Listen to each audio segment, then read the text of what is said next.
નમસ્કાર વિદ્યાર્થી મિત્રો, સ્વાગત છે તમારું ફરીથી એકવાર આપણી યુટ્યુબ ચેનલ સ્ટડી વિથ જનમ શર્મા. તો વિદ્યાર્થીઓ, આજે આપણે જોવાનું છે બહુલક. ચેપ્ટર 13નું બહુલક આપણે આજે ભણવાનું છે. છેલ્લા વિડીયોની અંદર આપણે જોયું હતું મધ્યક, બરાબર. અહીંયા આપણો મધ્યક પૂર્ણ થઈ ચૂક્યો છે અને હવે આપણે જે પણ દાખલા ગણીશું એ ગણીશું આપણે બહુલકના. તો વિદ્યાર્થીઓ, બહુલકના દાખલા બહુ જ સરળ છે અને બહુ ઇન્ટરેસ્ટિંગ છે.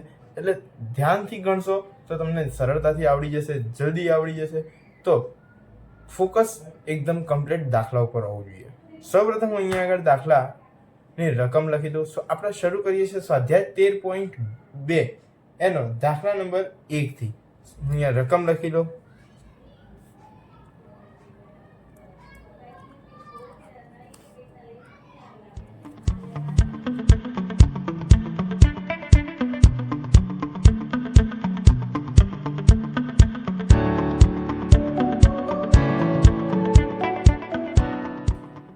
તો વિદ્યાર્થી, આ છે આપણા દાખલા નંબર 1 ની રકમ. વિદ્યાર્થી, દાખલા નંબર 1 ની રકમ અહીંયા આપણે વર્ગ આપેલા છે અને આવૃત્તિ આપેલી છે, એટલે કે એફઆઈ આપેલી છે.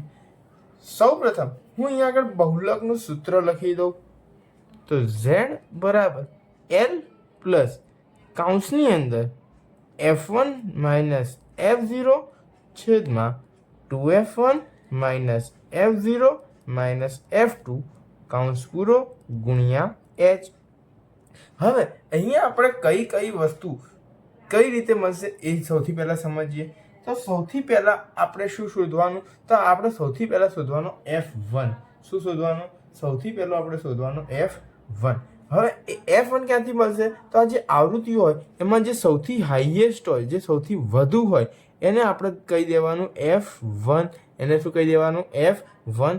એની ઉપરનું જે પણ હોય એને કહી દેવાનું F0. 1 પહેલાં શું આવે? 0. અને 1 પછી શું આવે? તો 1 પછી આવે 2. એને કહી દઈએ આપણે નીચેના વાળાને F2. હવે જે આપણી F1 છે, F1નો સામેનો જે વર્ગ હોય એનો આગળનો જે એટલે કે અધા સીમા હોય એ આપણી શું થઈ ગયો? એ આપણો થઈ ગયો L. એ આપણો શું થઈ ગયો? L. અને એ જે વર્ગ છે એની વર્ગ લંબાઈ હોય એ આપણી શું થઈ જાય? H થઈ જાય. આપણા દરેક અહીંયા આગળ મળી ગયા સૂત્રની અંદર જેટલા બી આપણે ઉપયોગી દરેક વસ્તુ મળી ગઈ. તો સૌથી પહેલું R આપણે લખી દઈએ. અહીંયા આગળ આવ્યા 35. પછી આપણું બીજું શું જોઈશે? F1 જોઈશે. F1 આપણને મળી ગયા 23. પછી F0 કેટલા મળી ગયા? 21. F2 મળી ગયા 14. અને H મળી ગયા આપણને. તો 45 માંથી 35 જાય એટલે આપણને કેટલા મળશે? 10. તો આ હતું આપણું સૂત્રની અંદર જેટલી બી જરૂરિયાતવાળી વસ્તુ છે બધી અહીંયા મળી ગઈ. હવે આપણે સૂત્રની અંદર એક એક કરીને રકમો મૂકીએ. તો સૌ પહેલો L મૂકી દઈએ. તો L કેટલો આપેલો છે? 35. તો એમનો M વત્તા F1 કેટલો આપેલો છે? F1 આપ્યો છે 23 માઇનસ F0 કેટલો? 21 છેદમાં 2F1. 2F1 એટલે કે 2 કૌંસમાં 23 માઇનસ 21 માઇનસ F2 કેટલા આપેલા છે? 14 કૌંસ પૂરો ગુણ્યા H એટલે કે 10. ચલો વિદ્યાર્થીઓ, સૌ પ્રથમ આપણું કામ શું? તો કે 35 ને એમના એમ રહેવા દેવાના. 35 ને એમના એમ રહેવા દેવાના. પછી શું કરવાનું? તો 23 માંથી 21 બાદ કરો તો કેટલા વધશે? 2 વધશે. પછી શું કરવાનું? 23 ગુણ્યા 2 કરવાના એટલે આપણને મળશે 46. એમાંથી આ 21 અને 14 બંનેને માઇનસ કરવાના અને ગુણ્યા 10 છે આપણા. ચલો ફરીથી એક સ્ટેપ નેક્સ્ટ સ્ટેપમાં જઈએ. તો 35 એમના એમ, 2 એમના એમ. હવે આ જે 46 આવ્યું એ 46 માંથી 21 અને 14 બાદ કરીએ એટલે આપણો જવાબ આવશે 11 ગુણ્યા 10. હવે 35 વત્તા 10 દૂ કરી દો 20.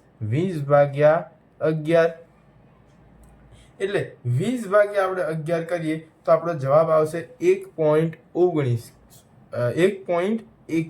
1.82. તો 35 વત્તા આપણો જવાબ કેટલો આવ્યો? 1.82 આવ્યો. બરાબર. હવે 35 ના 1 36 અને 36.82. તો આ આપણો હતો બહુલક.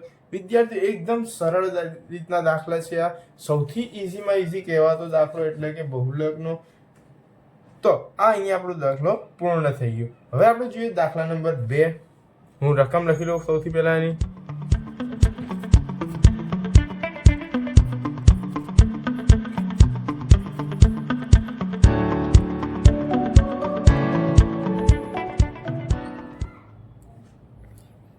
તો વિદ્યાર્થી આ થઈ ગઈ આપણી રકમ. આમાં સૌથી વધારે 61 છે એટલે એ આપણો થઈ ગયો F1, એની ઉપરનો F0 અને એની નીચેનો F2. એની સામેવાળો જે વર્ગ છે એનો આગળની સંખ્યા એ આપણો L, બરાબર. હવે આપણે લખી દઈએ બાજુમાં બધી વસ્તુ. તો L બરાબર 60, પછી F0 બરાબર 52, F1 બરાબર 61, F2 બરાબર 38 અને H બરાબર 80 માંથી 60 બાદ કરો એટલે કેટલો આવે 20. ચલો હવે એનું સૂત્ર લખી દઈએ. સૂત્ર શું આવશે એ જોઈ લઈએ. તો સૂત્ર આવશે Z બરાબર L પ્લસ કાઉન્સની અંદર F1 માઇનસ F0 છેદમાં 2F1 minus F0 minus F2 કાઉન્સ પૂરો ગુણ્યા H. ચલો L કેટલા આપેલા છે 60 વત્તા F1 કેટલા આયા આપણા, તો F1 આયા 61 માઇનસ F0 52 છેદમાં F1 બે કાઉન્સમાં F1 એટલે કે 61 માઇનસ 52 માઇનસ F2 એટલે કે 38 કાઉન્સ પૂરો ગુણ્યા 20. ચલો બીજું કામ આપણું, બીજું સ્ટેપ. તો 60 એમના એમ વત્તા હવે 61 માંથી આપણે શું કરવાના 52 માઇનસ કરવાના. 61 માઇનસ 52 કરો તો તમારો જવાબ આવશે 9 છેદમાં 61 ગુણ્યા 2 કરવાના. પછી શું કરવાના 61 ગુણ્યા 2 એટલે 122 આવે માઇનસ 52 માઇનસ 38 ગુણ્યા 20 બરાબર 60 એમના એમ વત્તા 9 એમના એમ છેદમાં હવે 122 માંથી આપણે પહેલા 52 માઇનસ કરવાના અને એમાંથી બીજા 38 માઇનસ કરવાના. તો જે જવાબ આવશે એ આપણે છેદમાં લખીશું. અહીંયા આપણો જવાબ આવશે 32 ગુણ્યા 20. ચલો હવે આ 60 હજી એમના એમ વત્તા હવે 9 દુ 18 એટલે કે 180 ભાગ્યા 32 થશે. કેટલા થશે 180 ભાગ્યા 32. ચલો બંનેને 2 વડે જ ઉડાડો છે તો 2 વડે અહીંયા આગળ ઉડાડીએ તો આવે આપણા 16 અને અહીંયા 2 વડે ઉડાડીએ તો આવશે 90. હજી 2 વડે ઉડાડીએ તો 8, હજી 2 વડે ઉડાડીએ અહીંયા આગળ તો 45. હવે આપણે શું કરવાનું તો 45 ભાગ્યા 8 કરવાના. કેટલા કરવાના 45 ભાગ્યા 8 તો આપણો કેટલો જવાબ આવશે 5.63 આવશે. 5.63 અને આગળ વત્તા 60 તો ખરી જ.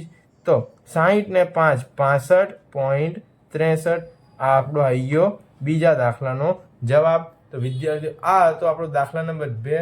એકદમ સરળ છે, બહુલક કોઈ જ રીતે અઘરું થતું નથી અને ઘણી વખત આ પરીક્ષાની અંદર પૂછાય છે. તો આ દાખલાઓ તમે પ્રેક્ટિસ કરશો એટલું વધુ સારું રહેશે. આઈ હોપ વિદ્યાર્થીઓ તમને આ દાખલામાં સમજણ પડી હશે. જો વિદ્યાર્થીઓ તમને આ દાખલામાં સમજણ પડી હોય તો વિડીયોને લાઈક કરો, સબસ્ક્રાઈબ કરો અને તમારા અન્ય વિદ્યાર્થી મિત્રો સાથે તેને શેર પણ કરો.